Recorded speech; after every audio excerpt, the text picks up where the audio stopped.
నల్గొండ జిల్లా నాగార్జున సాగర్ లో పర్యటిస్తున్నారు డిప్యూటీ సీఎం బట్టి విక్రమార్క. మంత్రులు ఉత్తమ్ కుమార్ రెడ్డి, కోమటిరెడ్డి వెంకటరెడ్డి అంబేద్కర్ విగ్రహానికి పూలమాలలు వేసి నివాళులర్పించారు మంత్రులు. ఆ తర్వాత అఖిల భారత గిరిజన ఆదివాసీ కాంగ్రెస్ సమావేశంలో పాల్గొన్నారు. ఆనాడున్న ట్రైబల్ మంత్రి అసలు తెలంగాణ ప్రభుత్వం మాకు ప్రపోజల్ పంపలేదు అన్నాడు. రైటింగ్ లో ఇచ్చిండు, పార్లమెంట్ జవాబు చెప్పిండు. దాన్ని పట్టుకొని పెద్ద ఇష్యూ వేసినాం. రాష్ట్రం మొత్తం కూడా అట్టుడిగిపోయింది. బీఆర్ఎస్ వాళ్ళు మేము పంపినామని, బీజేపీ వాళ్ళు మీరు పంపలేదని. బీఆర్ఎస్ వాళ్ళు బీజేపీల మరి దిశమూలతాలు పెట్టిండ్రు, బీజేపీ వాళ్ళు బీఆర్ఎస్ దిశమూలతాలు పెట్టిండ్రు. ఆ ఇష్యూ ఎంత వేడెక్కిందంటే దాని పర్యవసనమే అప్పుడు కేసీఆర్ ఏ కేంద్ర ప్రభుత్వం కోసం వెయిట్ చేయలే, ఏం చేయలే. 9 ఏళ్ళు ఆపెట్టిన సింపుల్ గా ఒక ఎగ్జిక్యూటివ్ ఆర్డర్ ఇచ్చేసి రిజర్వేషన్ పెంచేసిండు. ఆ రోజు తర్వాత కూడా రాజుగారు నేను పదే అడిగేవాడిని, 2014 నుంచి వీళ్ళకి రిజర్వేషన్స్ పెరగాల్సిన అవసరం ఉండే, మీరు 8-9 ఏళ్లు డిలే చేసిండ్రు. ఆ బ్యాక్ లో కూడా వీళ్ళకి ఇవ్వాల్సిన అవసరం ఉందని చెప్పి మీ పక్షాన పోరాడిన వ్యక్తిని.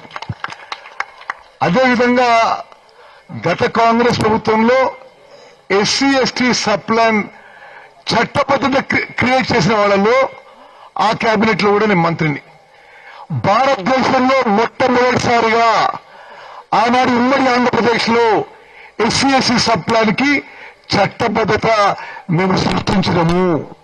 అంటే ఎస్సీలకి ఎస్టీలకి మీ జనాభాకి అనుగుణంగా బడ్జెట్ కేటాయింపు చేయాలి అనే దానికి చట్టబద్ధత కల్పిస్తే, ఆ తర్వాత 10 ఏళ్ల పాటు వచ్చిన బీఆర్ఎస్ ప్రభుత్వం దానికి అనుగుణంగా ముందుకు పోలేదని చెప్పి మనం చేస్తాను. నాకు ఇప్పుడు సంపూర్ణ నమ్మకం ఉంది. మరి దళితులు, గిరిజనులు, బీసీలు, మైనారిటీలు, అణగారిన వర్గాలు, బలహీన వర్గాలపై నిరంతరం పోరాడే సుదీర్ఘ ప్రియ మిత్రుడు బట్టి విక్రమార్క గారు ఇప్పుడు రాష్ట్రాన్ని నడిపిస్తున్నాడు. రాష్ట్ర ఆర్థిక వ్యవస్థ వారి చేతిలో ఉంది. నాకు ఏమీ సందేహం లేదు, మీరు అడిగిన కోరికలన్నీ ఈరోజు తీరిపోతాయి.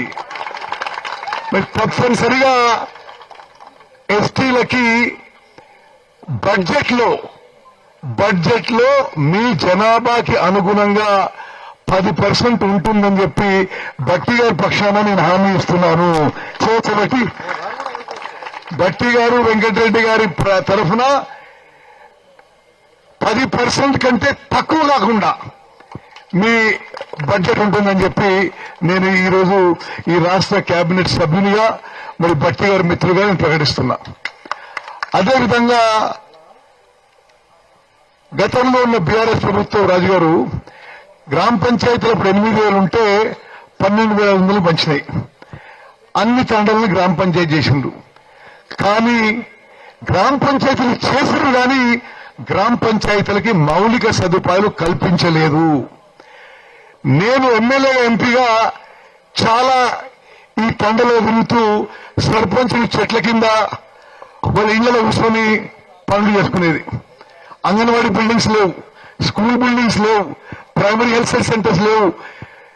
నేను ఎంపీ ఉన్నప్పుడు పెద్ద ఎత్తున అక్కడ కొన్ని ప్రభుత్వ రంగ సంస్థలతో సిఎస్ఆర్ నిధులు తీసుకొచ్చి నేను ప్రాతినిధ్యం వహిస్తున్న మరి పార్లమెంట్ నియోజకవర్గంలో చాలా చోట్ల కొంతలో కొంత ఈ మౌలిక సదుపాయాలు కల్పించే ప్రయత్నం చేసిన. మీరు ఈరోజు బట్టి గారు, వెంకటరెడ్డి గారు వీళ్ళ తరఫున మీకు హామీ ఇస్తున్నాం. ప్రతి తండలో గ్రామ పంచాయతీ బిల్డింగు, ప్రతి తండలో విద్యార్థుల స్ట్రెంత్ అనుగుణంగా స్కూల్ బిల్డింగు, ప్రతి తండలో అంగన్వాడీ బిల్డింగు, ప్రతి తండలో మరి 1 తండకో 2 తండకో ఏదో విధంగా ప్రభుత్వం నుంచి వైద్యం కోసం ఏదో ఒకటి ఏర్పాటు చేస్తామని చెప్పి మరి రాష్ట్ర ప్రభుత్వం తరఫున, మరి సుదీర్ఘ మిత్రులు బట్టి గారు, వెంకటరెడ్డి గారి తరఫున మేము హామీ ఇస్తున్నాం. మీడియా మిత్రుల ద్వారా ఇది రాష్ట్రం అంతటా పోవాలని చెప్పి నేను కోరుకుంటున్నా.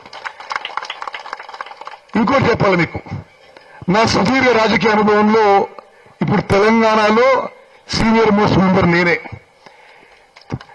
నా సుదీర్ఘ రాజకీయ అనుభవంతో నేను మనవి చేస్తున్నా, మన కాంగ్రెస్ పార్టీ పూర్తిగా సోషల్ జస్టిస్ కి ఇంక్లూజివ్ గ్రోత్ కి మనం కమిటెడ్. రాహుల్ గాంధీ గారి నుంచి ఉత్తమ్ కుమార్ రెడ్డి వరకు సామాజిక న్యాయం మన మూల సిద్ధాంతాల్లో ఉందని అనే విషయం మనం పదే పదే మనం జనంలో కూడా తీసుకుపోవాలి. నేను చాలా మంది జాతీయ స్థాయిలో నేను భారత రాష్ట్రపతి దగ్గర కూడా పనిచేసిన, మరి ఎమ్మెల్యేగా ఉన్నా, మంత్రిగా ఉన్నా, పీసీ ప్రెసిడెంట్గా ఉన్నా, పార్లమెంట్ సభ్యులు ఉన్నా. కానీ సామాజిక న్యాయం పట్ల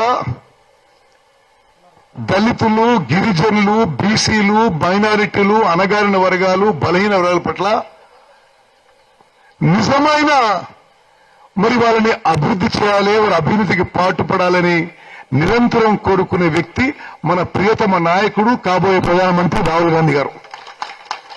నేను ఇంకా చాలా మంది నాయకులు డాష్ మీద స్పీచ్లు ఇవ్వడానికో ఏదో విధంగా అదొక ప్లాట్ఫామ్ లాగా ఉపయోగిస్తారు. కానీ నా అదృష్టంగా రాహుల్ గాంధీ గారిని నేను చాలా దగ్గర నుంచి చాలా ఇండ్లు గమనించాను. నిజంగా జెన్యూన్ ఎంపతి,